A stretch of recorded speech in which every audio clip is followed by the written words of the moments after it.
안녕하세요. 오늘은 복잡한 재건축 분쟁이 어떻게 법정까지 가게 되었는지, 그리고 법원이 어떤 판단을 내렸는지 쉽게 알아보겠습니다. 사건의 주인공들. 이 사건의 주인공은 안산시에 있는 아파트 재건축 조합과 상가를 소유한 10명의 조합원들입니다. 상가 소유자들을 원고, 재건축 조합을 피고라고 부르겠습니다. 사건의 시작 2009년의 약속. 이야기는 2009년으로 거슬러 올라갑니다. 당시 재건축을 추진하던 조합은 상가 소유자들의 동의가 절실했습니다. 상가 소유자들은 재건축으로 인해 오랫동안 장사를 못하게 될 걱정이 컸죠.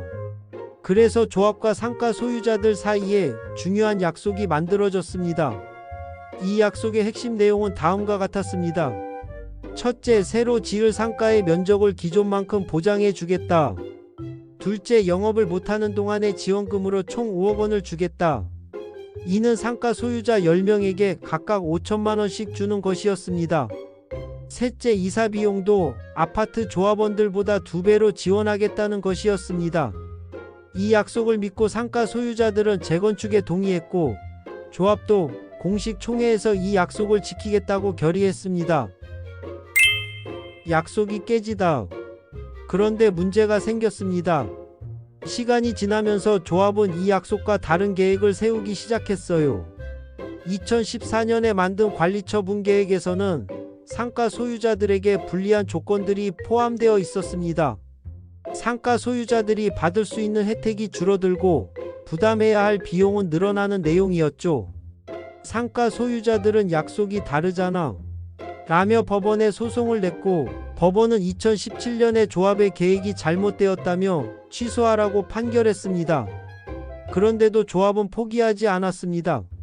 2018년과 2019년에 또다시 상가 소유자들에게 불리한 결의를 했어요. 법원은 이것도 모두 무효라고 판결했습니다. 법정에서 벌어진 다툼.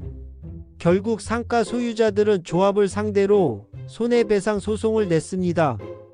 이들의 주장은 간단했습니다. 조합이 약속을 지켰다면 우리는 이미 새 상가에서 장사를 하고 있었을 텐데 약속을 어겨서 손해를 봤으니 배상하라는 것이었죠. 구체적으로 두 가지 손해를 주장했습니다. 첫째, 새 상가에 들어가지 못해서 벌지 못한 임대료에 해당하는 돈. 둘째, 약속했던 영업지원금 5천만 원.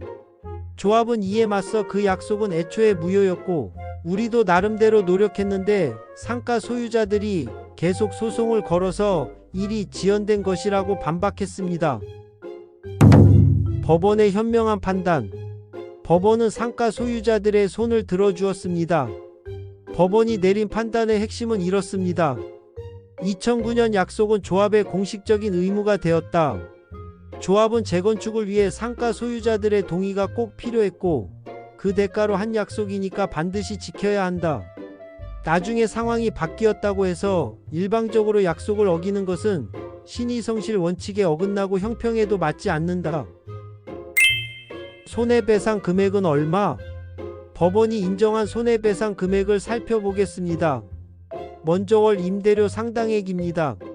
법원은 전문 감정사에게 새 상가의 임대료를 평가하게 했어요. 그 결과 상가 전체의 월 임대료가 8,540만 7천 원으로 나왔습니다. 상가 소유자가 10명이니까 한 명당 854만 700원씩입니다. 아파트 조합원들은 2018년 4월 30일부터 새 아파트에 들어갔는데 상가 소유자들은 아직도 들어가지 못했어요. 법원은 2018년 5월 1일부터 2020년 6월 30일까지 26개월 동안의 손해를 인정했습니다. 계산해보면 854만 700원 곱하기 26개월은 2억 2205만 8200원입니다.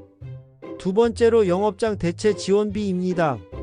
2009년 약속에 따라 각자 5천만 원씩 받아야 한다고 판결했어요.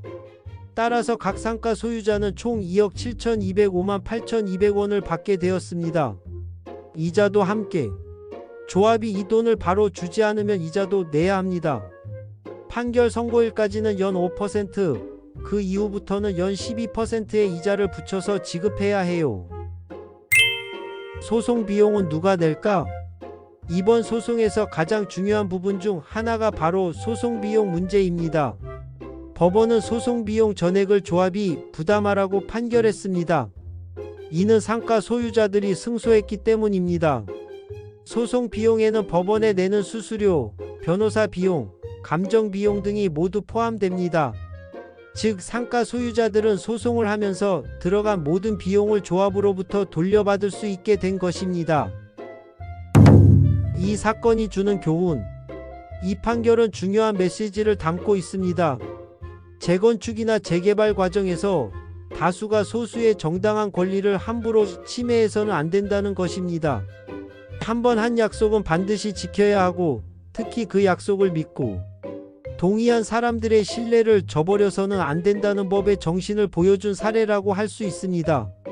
앞으로 비슷한 분쟁에서 약속의 중요성과 신의성실, 원칙이 얼마나 중요한지를 다시 한번 확인해주는 의미 있는 판결이었습니다. 시청해주셔서 감사합니다.